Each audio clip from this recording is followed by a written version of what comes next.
আজ রাতটা 5টা রাতের মতো না। আজ একটা বছর শেষ হচ্ছে আর একটা নতুন বছর শুরু হচ্ছে। ক্যালেন্ডার বদলাবে, তারিখ বদলাবে, কিন্তু প্রশ্ন একটাই, তুমি কি বদলাতে প্রস্তুত? গত 1 বছরে তুমি নিজের সাথে কতবার মিথ্যা বলেছো জানো? কাল থেকে শুরু করব, আগামী মাসে শুরু করব, এইবার ঠিক হয়ে যাব, কিন্তু সত্যিটা হলো কাল আর আসেনি। মাস শেষ হয়েছে কিন্তু তুমি বদলাওনি। অনেক রাত তুমি চুপচাপ শুয়েছিলে, চারপাশে সবাই ঘুমাচ্ছিল আর তোমার মাথার ভেতরে চলছিল যুদ্ধ। আমি কেন পারছি না? আমি কি আসলেই অযোগ্য?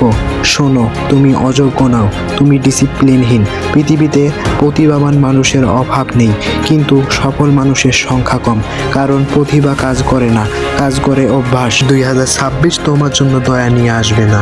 এই বছর কেউ এসে তোমার হাত ধরে বলবে না চলো তোমাকে সফল বানাই। নিজেকেই নিজে টানতে হবে। যদি তুমি গরিব ঘরে জন্মে থাকো সেটা তোমার দোষ না, কিন্তু গরিব অবস্থায় মারা গেলে সেটা তোমার দোষ। একদিন না একদিন সবাই সবার নিজের লক্ষ্যে পৌঁছায়। কেউ শুরু করে, আবার কেউ শুরু করে না, কিন্তু বেশিরভাগ মানুষ মাঝপথে থেমে যায়, কারণ তারা কষ্ট সহ্য করতে পারে না।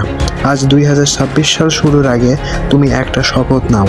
আমি অজুহাত দেব না, আমি অলসতা ছেড়ে দেব, আমি মোবাইল কম ধরবো আর স্বপ্নকে বেশি ধরবো। আমি প্রতিদিন কাজ করব, মন চাইলে বা না চাইলে। ডিসিপ্লিন মোটিভেশনের চেয়েও বেশি। একদিন মানুষ তোমাকে জিজ্ঞেস করবে কিভাবে পারলে, সেদিন তুমি বলবে যেদিন সবাই ঘুমাতো আমি তখন লড়তাম। সৃষ্টিকর্তা সেই মানুষকে ভালোবাসেন যে চেষ্টা ছাড়ে না। হয়তো আজ ফল নেই, একদিন ফল আসবেই। 2026 শুধু একটা বছর না, এটা তোমার টার্নিং পয়েন্ট হতে পারে। যদি তুমি আজ সিরিয়াস হও, এই বছর তোমার জীবন বদলাবে। আর যদি না হও, আর 1 বছর আবার এই জায়গায় দাঁড়িয়ে থাকবে।